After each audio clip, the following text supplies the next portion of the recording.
Bienvenue sur Life Story, les histoires vraies. Si c'est ta première fois de passer par ici, n'oublie pas de t'abonner, de partager pour agrandir la communauté. Laisse un commentaire pour encourager ceux qui racontent les histoires. Et si toi aussi tu veux raconter ton histoire, fais-le en note vocale sur le numéro WhatsApp plus 237 6 50 25 50 62. Nous publions plusieurs histoires par semaine sur la chaîne YouTube et la page Facebook. À cause de la gentillesse, on lui a placé un serpent dans son ventre, mystiquement, par sa grand-mère. Histoire vraie. Écoutez cette histoire s'il vous plaît. En tout cas, comme on le dit dans notre jargon, trop bon, trop couillon. Plus les gentillesses peut nuire aussi. Soyez modérés s'il vous plaît. Et surtout priez sans cesse. Voilà ce jeune homme, un jeune homme qui venait de commencer à peine sa vie après ses études universitaires. Dieu l'a fait grâce, il a eu un bon boulot. Et il était tellement sociable avec tout le monde. Et dans sa famille. En tout cas, il aidait tout le monde. Mais un jour, il va avoir une situation très grave dans les quartiers. C'est-à-dire, un de leurs voisins va faire un accident qui était vraiment dans des situations très compliquées. Alors, les voisins, en sachant que les jeunes hommes qui viennent avoir le boulot avec... Vous savez comment ça se passe en Afrique? Tout le monde connaissait les jeunes hommes là, à de l'argent, qui viennent avoir un boulot. Les voisins étaient vraiment démunis. Ils sont venus demander de l'aide auprès de leurs voisins, donc les jeunes hommes, en disant vraiment... Nous avons notre frère là qui est malade là, on ne sait pas quoi. Qu'est-ce qu'il faut faire? On nous demande de l'argent, on envoie des ordonnances là, on ne sait pas comment faut-tu faire pour trouver de l'argent. Voilà les jeunes hommes par rapport à son cœur, par rapport à son cœur, sa gentillesse, il va prendre cette ordonnance là et prendre charge de la personne, aider cette personne là. Ces jours-là, sa grand-mère était là. Sa grand-mère était là, sa grand-mère s'est opposée catégoriquement à son petit-fils, c'est-à-dire à son petit-fils, tu n'as pas le droit de le faire cela. De toute façon, depuis qu'ils sont dans cette rue-là, est-ce qu'ils ont déjà aidé une personne? Le jeune homme dit à sa grand-mère, non, c'est bien de faire du bien, d'aider les gens. La grand-mère dit, tu vas voir ce que ta gentillesse là va te faire. Le fait d'aller aider les gens, tu vas voir, tu es trop gentil avec tout le monde. Tu vas voir ce que ça va te faire. Un jour, ça va te coûter très cher. Le jeune homme va dire, bon, c'est la grand-mère, faut pas la suivre. Et voilà comment il va aller avec la délégation de l'hôpital, aider ce monsieur jusqu'à ce monsieur-là va sortir de l'hôpital. Mais sauf que, après cela, cet événement passé, donc le fameux jeune homme-là va constater que son ventre va commencer à gonfler. Son ventre va commencer à gonfler, c'est son problème. Il dit, ah, c'est que j'ai un problème. Il va à l'hôpital, des examens, aucune chose. Il fait ça, des examens, aucune chose. Il va commencer à maigrir. Quand il va au boulot, tout le monde dit, mais monsieur, chef, vous commencez à maigrir. Il dit, je comprends pas.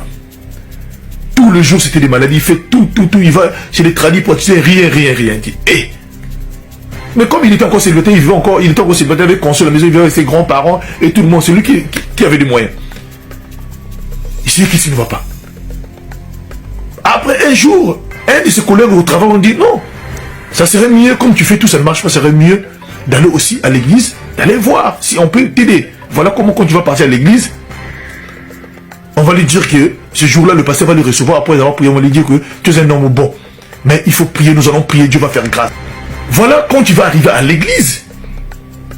Dès que le pasteur va prier pour lui, c'est là on va lui révéler que, au fait, la situation dont tu te retrouves là, c'est ta gentillesse qui t'a emmené à ce niveau-là. Au fait, tu es tellement si gentil, à tel point donné, il y a des gens qui sont de ta propre famille, qui ne veulent pas que tu te comportes comme ça. Quand tu aides les gens, tout le monde, et ils sont mécontents. Ils ne sont pas contents de toi. Et celui ou celle qui est à l'origine de cela, je vais vous te le dire aujourd'hui là, c'est ta grand-mère. Ta grand-mère t'a placé là où je te parle là, dans ton ventre là, tu as un serpent. Nous allons prier et nous allons détruire afin que ce serpent-là sorte. Mais sauf que, après cela, il risque d'avoir quelque chose chez vous à la maison. Voilà comment le pasteur va commencer à prier, intercéder. Une séance de prière de plusieurs jours. Donc le gars partait, revenait plusieurs jours. Le pasteur lui a dit que non, si on t'a fait ça, c'est pour ton péché, afin que tu continues à partager, à aider les gens. Parce que le fait que tu seras malade, tu n'auras plus le temps d'aider une autre personne, tu vas seulement s'occuper de ta propre santé. Voilà pourquoi on t'a mis ça. Et ils vont comment le pasteur va continuer à prier, jusqu'à un jour. Ce jeune homme-là, en plein, donc à l'église, lors de la délivrance, va vomir des trucs comme en forme de serpent qui va sortir de sa bouche. Et le pasteur va lui dire, peut-être tu ne vois pas ça, mais ce sont des choses qu'on t'a mis. C'est ça. Et ils vont continuer, le pasteur va continuer à prier, prier, prier, jusqu'à ce que son ventre aussitôt va descendre, c'est-à-dire va devenir normalement comme c'était avant. Un miracle. Et demandez-moi qu'est-ce qui va arriver à la suite. Au moment qu'ils ont fini de prier,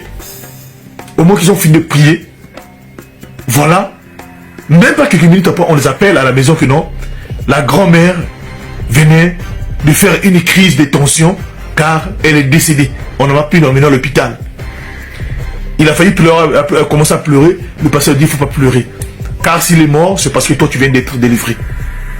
C'est elle qui était à l'origine de ce que tu es en train de souffrir là. Elle ne voulait pas que tu fasses du bien. Faites attention. La Bible déclare que si tu sais faire le bien et que tu ne fais pas cela, tu commets un péché. Donc, ce que je t'encouragerais, si tu sais faire le bien, il faut le faire le bien. Mais, avant tout, il faut prier pour ce que tu fais. Que Dieu te bénisse. Partage-moi cette vidéo. Merci beaucoup. Merci d'avoir suivi l'histoire. Je vous prie de partager au maximum afin de sensibiliser un grand nombre de personnes. Et à très bientôt sur Life Story pour une nouvelle histoire.